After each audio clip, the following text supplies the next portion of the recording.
Welcome back to Jujutsu Kaisen Anime Review Episode number 8. Yeah, I know it's been a year since I last did an episode, but well, because review for this series, because I was waiting for the season to come out. Now, we're reviewing the first two episodes released for Season 2. Now, here's the thing about Season 2. They're splitting up into sections for some reason. I'm not sure why. First, we're starting with the opening core anyway, which is only 5 episodes. But right now, I'm be discussing for this video plus next couple videos, be discussing the first 5 episodes of this season plus Jujutsu Kaisen 0. Yes, I'm discussing these because Jujutsu Kaisen 0 does play a role in this season. Well, some of the characters do for that one. Now, this is focused on Gojo's past. And throughout these 2 episodes, now, the arc itself in the manga is from chapter 65 to 79. The first episode covers chapter 76, pages 11 to 14, 65, 66, and the very next episode covers 67, 69 plus page 11 of chapter 74. Now, these 2 episodes are known as Hidden Inventory. Now, the brand new characters were introduced in the first episode are Riko Amanare, who is pretty much a supporting character in this very arc itself. There is also Masaru Karori.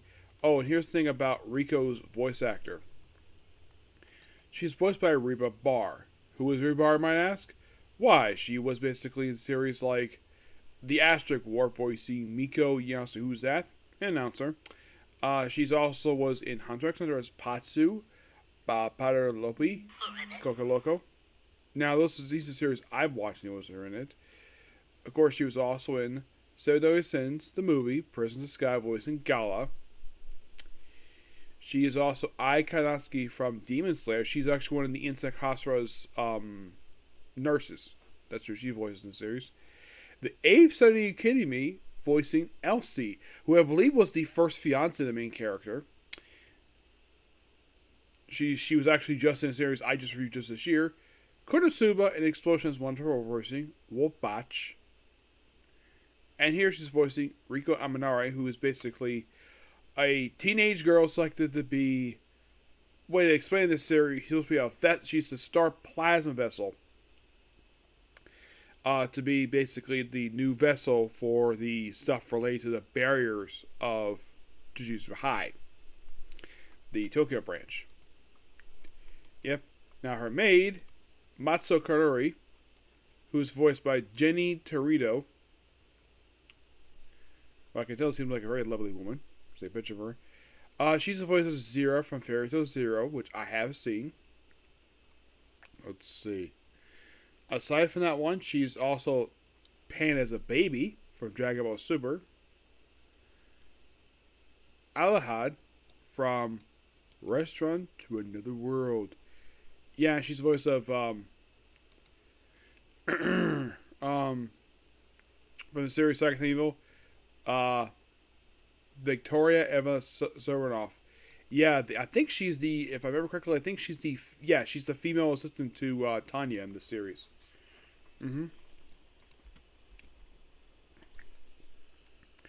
Alahad basically is it's the princess who was referred to Ali in this series, and she actually got married toward the end of the main anime, which I'm hoping there was season 3 because that was really good. So the year series I've seen her in April May from Ace Attorney. She was also in Overlord season 3 as Nemu Emmett. Sputter from Fire Force. She, of course, reprised the character from Second Evil before Isuka Quartet. She was also in Monster Doctor as Kathe Seko. I think she was the mentor of the main character. And she's also in the most recent arc they did for the anime, which I haven't seen a dub for yet, as Kanatsu from the Starsman Village arc, which, of course, got dubbed. I, of course, haven't seen it yet, but I really enjoyed it. Oh yeah, this is the young boy who I believe was like he was a swordsman in Juice's very arc. Yes. Alright. And there's also Bayer, who is part of this people called Q. Yeah, the cursed users, they make debut in this episode. They get easily beaten. They have two people. Yeah, two freaking people. And they get beaten easily. He does not get credit for a dub actor for him. Or Conan, the other member. Conan is one, basically... Now, we'll get to basically the counter. There's also Shere Kong, who is a former detective who can basically see spirits but not a curse user. He's also Mike Lehrer. And Tokujiro Fujiro. You're thinking, who the heck is this guy? He's Megumin's father. And you're thinking, Megumin, you mean the character from Konosuba? No. Megumin from this series. Megumin is a guy. Yep. And this is his father. He made his debut in episode 25. And the guy is a lazy bum. He apparently spends more time ban horses and, let's say, not horses, basically races, than actually do his job as an assassin, which I heard he's really good at. So the episode starts off with two characters we kind of have seen in the anime already. Two characters by the name of Mei and Orihime. Mei made her first appearance in episode 17 of the previous season's show. She's voiced by the awesome Amanda Lee Connors, while in the case of Orihime, she is voiced by Tara Sands. You thinking, who is Tara Sands, you might ask? Why, she's been in such series as, well, she was Biomon from Digimon Adventure. She was in JoJo's Bizarre Adventures as Death 13 and, well, Old Hag. She's the voice of Biscuit from Hunter x Hunter, probably the 2011 show. Curious from My Hero Academia. Yota and Tama from the Naruto Shippuden. Well, she was in the 4Kids dub for One Piece. Bubble Infinity for One Punch Man.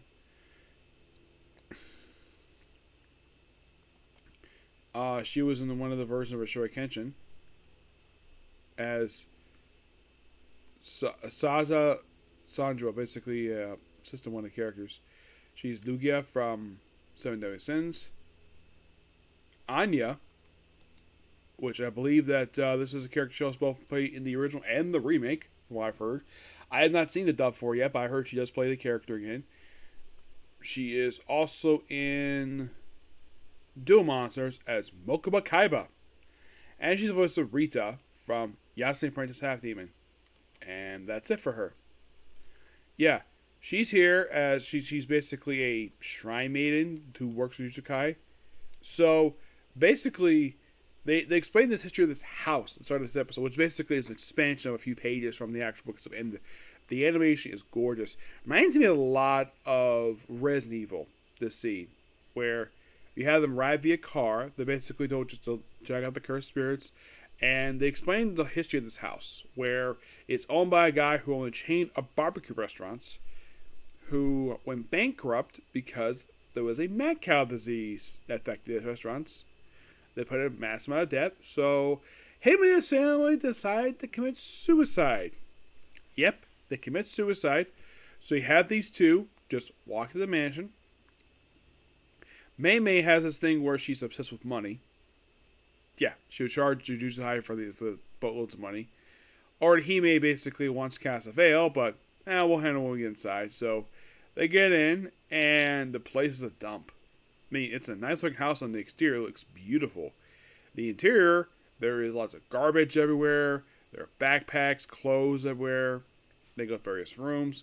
And Orihime thinks she went to the second floor, but it turns out she's been trapped on the first floor. It's something to do with the cursed spirit, so the way to get out of it is to, run at a fast pace. To the same time? No. So, go in opposite directions, and then the house gets destroyed. And as we see Sojo, we see Gato, the mentor of the main characters in the present day, along with a character who was one of the elements of the series, Saguro Geto. Yes. And, of course, everybody's like, oh, not you. And then, of course, she sees, a friend of theirs. She basically hugs, though she doesn't like the fact she smokes. Yeah, and get this. This teenage girl who's the second year student at Jujutsu High, she's the current doctor. So yeah, she's the hot doctor.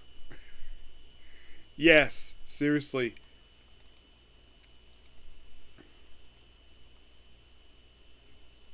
Who's currently the age of 29 currently in the series. Born in 1989. So basically, I'm like older than she is.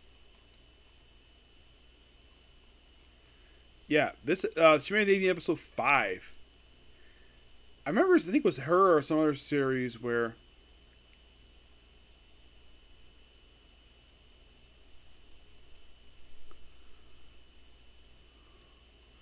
what it was this school doctor, female school doctor, who had this thing with basically just where students basically come to her to see their problems, and she ends up having sex with them.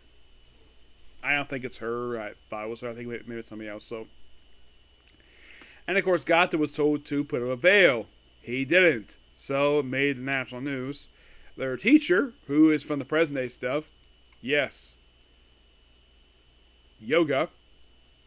Which, of course, now in case you're curious, though, a lot of these characters do retain their voice actors from the previous show, so there's no problem there.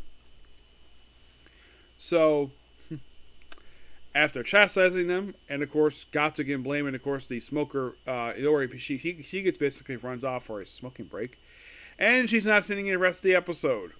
Don't know why she's not sitting in here, so they're tasked with protecting the star vessel because the barrier stuff's being affected, so they need to protect her. So this girl could be absorbed by the current host to, maintain the barrier. Yep, maintain the barrier. So they also mentioned Q, this cursed user group, and this star religious organization. So Q sends 2 people who get easily beaten by the main characters of this arc.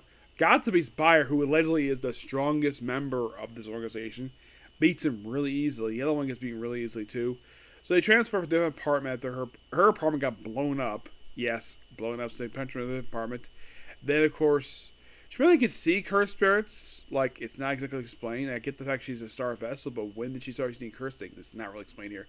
So she goes to school, sees her friends, goes to class, and of course, Gato gets basically the beautiful music teacher's phone number. He's like, "Thank you. I might call you later." Yes. And the reason why he's there because curse users have invaded the school. They maintain a low profile, but the Gato takes care of his pretty easily. Gato proceeds to chase this to an office district where they proceed to break a window. And of course, try to use a particular move on this one guy, and of course, doesn't work. He beats him anyways. And in the case of Megumin's father, he proceeds to just waste his deposit on racing. And of course, buy food. And of course, smashes the guy's noodles, which he doesn't apologize for. And he does this while talking on the phone with the new character. So then, of course, we have the first episode end with basically, like, we have more people showing up to take him on. Yeah, more threats. Actually, no, it was actually because the Meg got kidnapped. Yeah. Really enjoy these opening 2 episodes, and I can't wait to discuss the remaining, 3 episodes have been released so far, and the Jujutsu Kaisen Zero movie. Which I heard actually did pretty well at the box office when it came out. It actually became the basically gross almost as high as Demon Slayer Mugen Train. And I heard the reason why I did because Mugen Train was basically financially successful, and that did pretty well at the box office. Despite the fact of the 2, Demon Slayer is a little more well known than, let's say, Jujutsu Kaisen is. Yep. But yeah, that's particularly a particular view. Next up is going to be a comic corner, and then basically I'm going to go and come back, and I'm going to watch 2 more episodes. 2 more episodes of this arc, and then I'm going to go straight to do my 2 anime. But in between the anime, I'm going to do one. I have basically about, I think it's about 5 or 6 comic corners I have to do. So I'm just going to do this one comic corner. I might do 2 more when I get back. Okay. Thanks for you. Bye.